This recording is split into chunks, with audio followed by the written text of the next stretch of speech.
You ask Tiger to solve. This deals with linear equations with one unknown.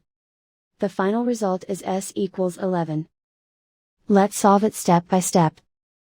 Group all s terms on the left side of the equation.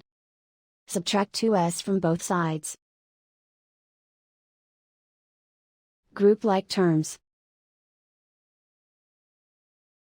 Simplify the arithmetic. Group like terms. Simplify the arithmetic.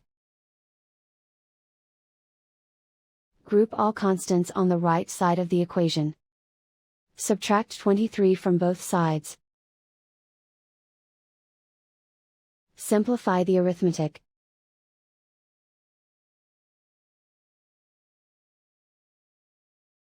Convert the s into a positive number. Multiply both sides by -1.